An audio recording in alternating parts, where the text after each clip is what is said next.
our sins and griefs to bear. What a privilege to carry everything to God in prayer.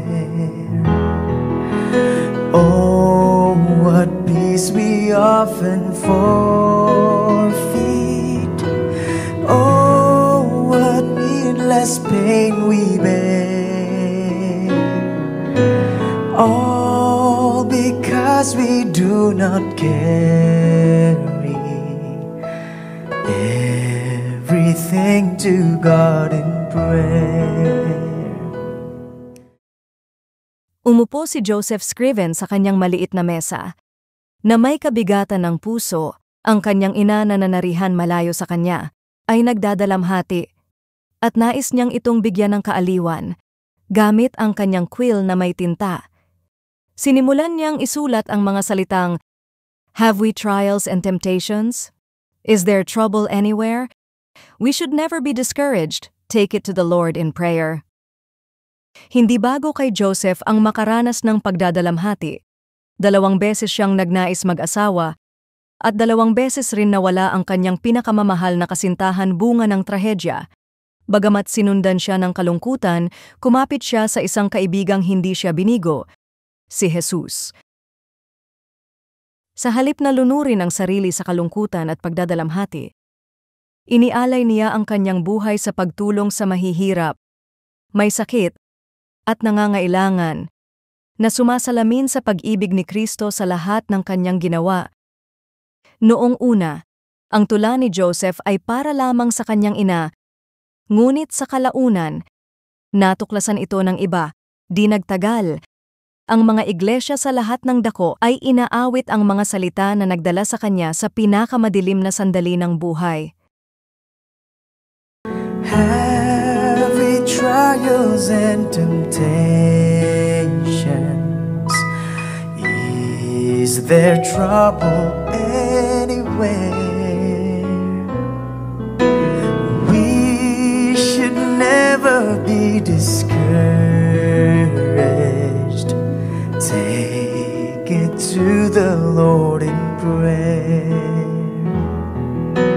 Can we find a friend so faithful, who will all our sorrow share?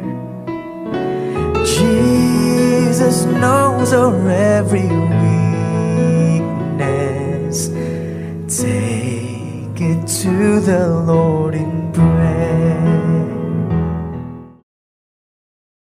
Maging ngayon, ang awit na ito ay nagpapaalala sa atin na anuman ang ating mga pasanin, maaari nating dalhin ang mga ito kay Jesus sa panalangin. Gaya ng sinabi sa Filipos 4:6-7, huwag kayong mabalisa tungkol sa anumang bagay.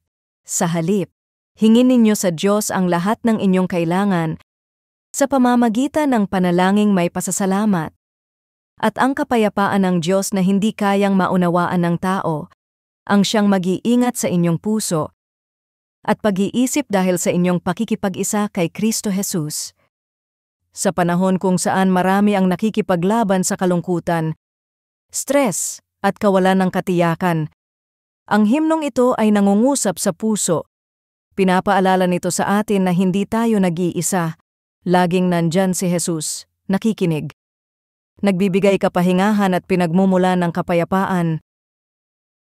Kung paanong si Joseph Scriven ay nakahanap ng lakas kay Kristo, tayo rin ay makakatagpo ng pag-asa sa pagkaalam na mayroon tayong kaibigan na lagi nating maaasahan at hindi tayo iiwan.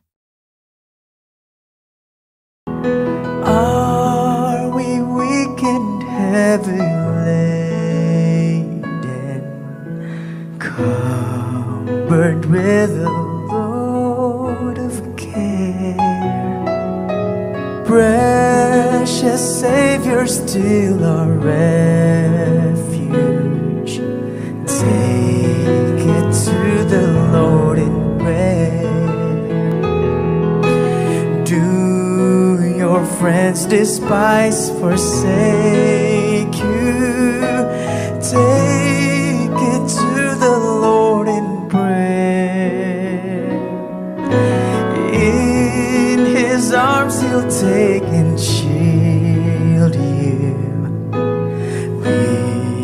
will find a solace there, and you will find a solace there.